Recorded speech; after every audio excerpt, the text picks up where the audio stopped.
293 and 292 Riverside Drive.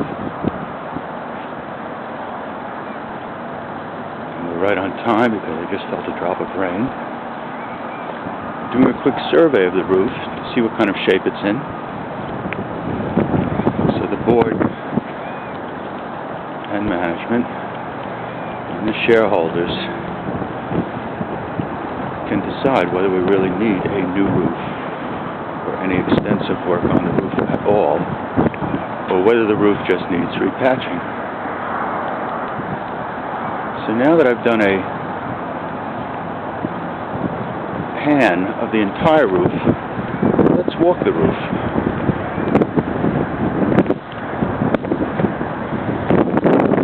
Inch by inch, and see what kind of shape it's in. I think it's actually in very good shape.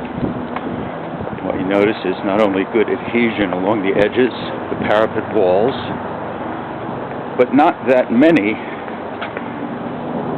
patched areas which indicate leaks and which effectively repair leaks. And here's obviously one right here. It's like about an 8 by 4 foot section. And there are sections throughout the roof, although generally it's in pretty excellent condition. We're just going to continue walking every inch. See occasional patches here and there. Notice the excellent adhesion along the coping parapet. Another drop of rain. And now we're going to move on to the 292 roof. By the way, this front adobe area was done just 2 or 3 years ago. $350,000 facade renovation, which included this new roof railing, and also repair of the cornice, the top front edge of the building, which was damaged either by a tree or I don't know what several years ago, and that's why we needed that scaffolding to enable the repair of the cornice. And notice again, 292 edge, excellent. A few little patched areas, another large 8 by 8 or so patched area. And that's what you do when you have a leak on a roof. You patch it. And by the way, this new membrane was installed in, along with about 10 years later,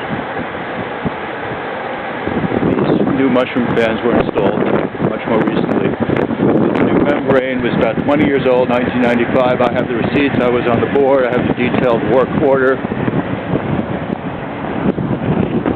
And it's my understanding, although I haven't seen any documentation, that the proposal that will be very, very expensive and ridiculously unnecessary would involve ripping up the entirety of this roof down to the joists and replacing it with a new roof, which is absolutely unnecessary.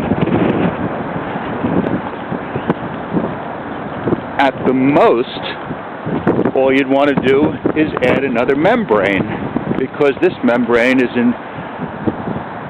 not cracked or broken, but we don't even need to do that. The fact is, leaks need to be aggressively sourced as to the little pinhole or nail hole that created them, and that can be easily done after a rain, and just by following the course of water down an incline, you can find every one of those little leaks, and there aren't that many of them, and they should be repaired. And that costs several $100s, and a couple of guys. Patches just like this, generally much smaller, and some roofing tar. And that is all our roof needs.